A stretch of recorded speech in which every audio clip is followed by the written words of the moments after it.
Hello everyone, holistic healing coach reiki grand master doctor Sindhu Gupta.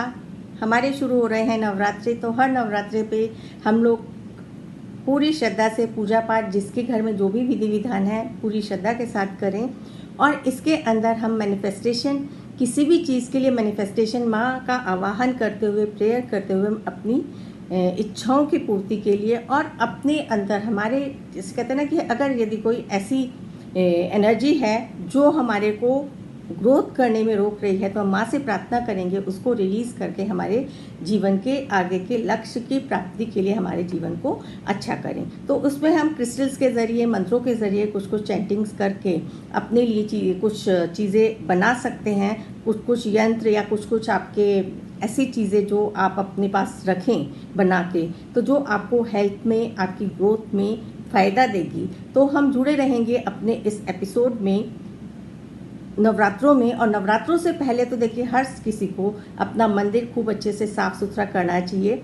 सारी जो भी आपने मूर्तियाँ पूजा पाठ के लिए लगा रखी हैं, उनको अच्छे से साफ़ करने के बाद गंगा जल छिड़क के, उसमें थोड़ा सा गुलाब जल मिला के, अपने जो जहाँ पे भी आपका मंदिर का स्थान है, जहाँ पे भी आप बैठ के पूजा प्रार्थना अर्चना करते हैं, उसको क्लीन करें नीटली। और फिर रेगुलरली जो हम पूजा पाठ करते हैं, जिसकी जो भी प्रथा है उस हिसाब से करें। मंत्र चैंटिंग की विधि के हिसाब से जो भी है, एक हमारा जो प्रोग्राम चल रहा है 3 तारीख से ही, यदि आप लोग उसमें जुड़ना चाहें तो जुड़ सकते हैं। जिसमें आप, ये पूरा कोर्स तो वैसे वैदिक स्विच वर्ड का है। वैदिक स्विच वर्ड्स को आप कैसे चैंट करके नवरात्रों में सिद्ध करके अपने फ़ायदे के लिए यूज़ कर सकते हैं, और सबके फ़ायदे के लिए। जब हम बहुत अच्छे दिनों में मंत्र चैंटिंग करके कुछ भी काम करते हैं, और जब आप स्वयं सीख लेते हैं, तो कहते हैं ना कि स्वयं काम करना, आप एक अच्छी वाइब्रेशन के साथ जब अपने लिए करेंगे, ईश्वर से प्रार्थना करेंगे, तो वो हमारे को बहुत फलित होता है।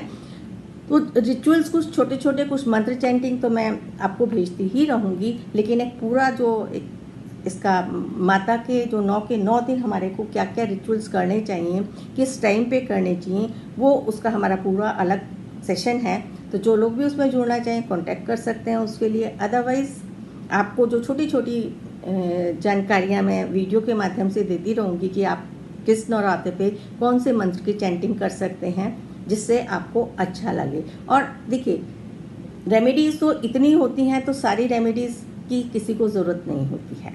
आप वही रेमेडीज़ को चूज़ करें जिसकी आपको ज़रूरत है, जो आपको अट्रैक्ट कर रही है, या जो आपको जीवन में आवश्यकता है। आप पहले अपने आप से पूछिए कि आपको किस चीज़ की आवश्यकता है। क्या आपके लाइफ में पीस की कमी है, तो पीस के लिए आप करें। क्या आपके ऊपर कर्जे चढ़े हुए हैं, तो आप कर्ज़ों के लिए करेंगे। क्या आपके रिलेशनशिप ख़राब हैं, तो आप रिलेशनशिप को ज़्यादा फोकस करेंगे। क्या आपको लगता है आपके घर में आपका बड़े बच्चे, शादी लायक बच्चे हैं, वो नहीं पार्टनर मिल रहे हैं, तो आप उससे संबंधित रेमेडी करेंगे। और इसी प्रकार से बच्चे पढ़ते नहीं हैं, जो लगता है कि जिसमें हमारे को एक यूनिवर्सल हेल्प, स्पिरिचुअल पावर की ज़रूरत है उस हेल्प में, तो हम उसको विधि विधान से यदि करते हैं, तो उसके अंदर हमारे को बहुत अच्छे रिजल्ट्स मिलते हैं। तो पूरे नवरात्रि श्रद्धा के साथ जुड़े रहें हमारे चैनल के साथ भी, जिसमें आपको कुछ ज़रूर मेडिटेशंस और जानकारियाँ, रेमेडीज़ भी मिलती रहेंगी। और यदि आपको किसी भी रेमेडी से फ़ायदा होता है, तो उसका हमारे को फीडबैक ज़रूर दें, क्योंकि आपके फीडबैक ही हमारे लिए, जैसे कहना चाहिए ना कि एक फीडबैक जब सफलता मिलती है, तो उससे एक हमारे को भी आत्मविश्वास और बढ़ता है कि इन चीज़ों में कहीं ना कहीं तथ्य है। मतलब जो भी हम बता रहे हैं और जो भी हम श्रद्धा से, पूरे मन से कर रहे हैं चीज़ें, उनके रिजल्ट्स हैं। तो इसके साथ आपको यही कहूँगी कि पूरी भक्ति के साथ डूब जाएं, माँ के चरणों में सरेंडर कर दें। पूरी तरह से सरेंडर करके जुड़ेंगे अलग अलग दिन, कुछ मेडिटेशंस के साथ भी। Thank you.